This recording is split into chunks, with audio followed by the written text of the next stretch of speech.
question 6 for the 6th of August. Fear me. Question 6 is how. So now we get into week 2, which are all supposed to be how questions, at least this year. This isn't a standard thing. This is just how they organize them this year. How can players make the world seem real? So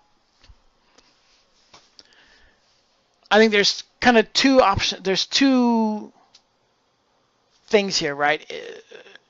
Is first off, how much of the world is set? Right? Like if you are dealing with, if you're playing the Dresden Files RPG, well, the Dresden Files is a setting and it's already done. If you're playing the Star Wars, it's set, it's done. Obviously, that doesn't mean every detail is set, right? Like if you can create a character, then clearly it's not like that character has to be in the canon. Like you're creating your own darn character. And then there's worlds that aren't set on media, right? They're either worlds that the GM has been creating on their own, or maybe that the GM's just totally flying by the seat of their pants on, as they're playing. I think overall, if I could give you a generic, simplistic answer that isn't all that simple to do necessarily, but at least it's simple to say. How can the players make the world seem real?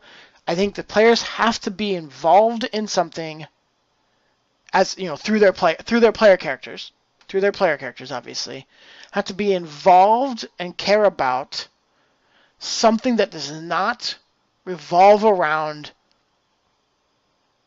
the hook, line, and sinker of the mission, right?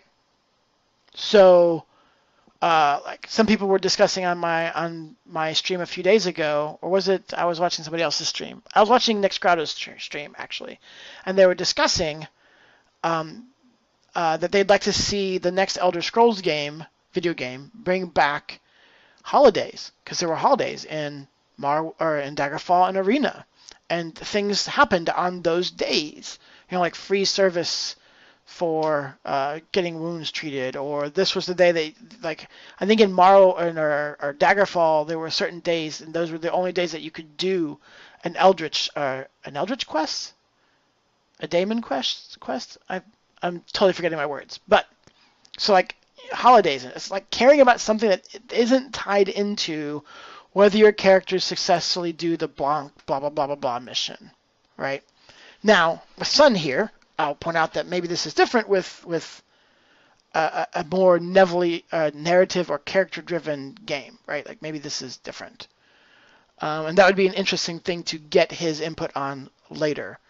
But I think in general, like that's one of the interesting things. I think the oldest, now I was about to say truest, I don't know if it's truer, but a really original way that people probably first started making the world seem real is having relationships, right? Like having a family, having, a significant other, whatever, like having relationships. Then GMs went and ruined it by using them as plot hooks and always putting them under threat, right? Like the classic thing about why superhero things in superhero games wear masks and hide their identities is protect their loved ones, because otherwise the GM's going to come for them. I mean, that's basically what it is, right? In the comic book world, it's the writers, but same kind of thing, right? Like they're going to be put in danger because it makes sense.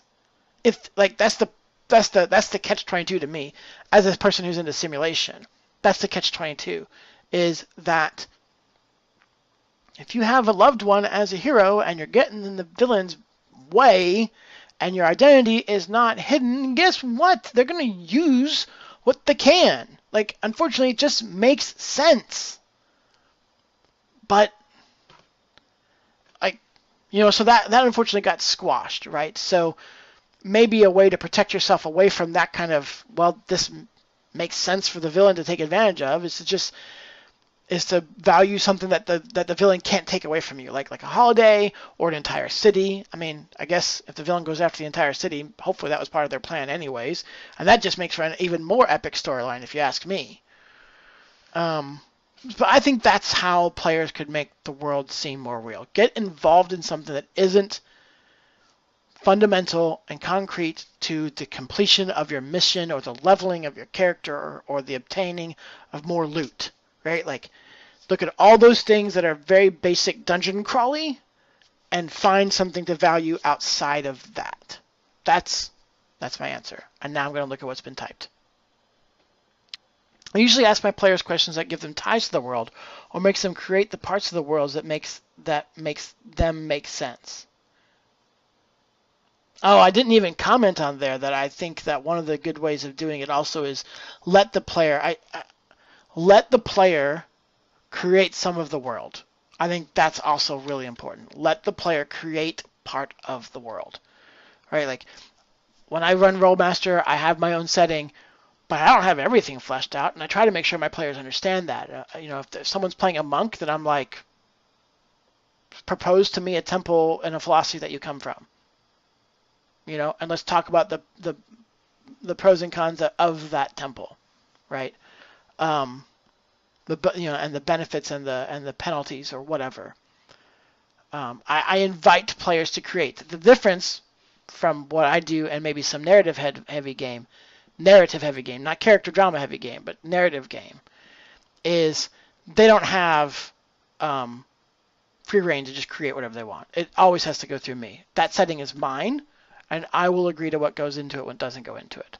I'm pretty agreeable, but it's also because I have some secrets to like cosmological level stuff that's going on in my setting that I can't let them contradict, right? Because it would undermine the actual fundamental parts of reality.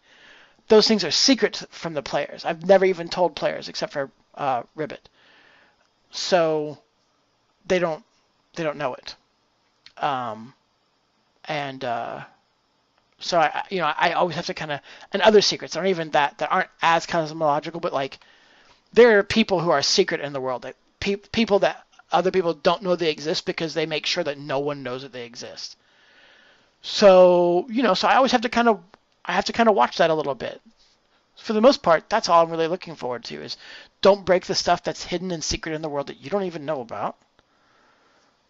And I try to keep out power gamey things.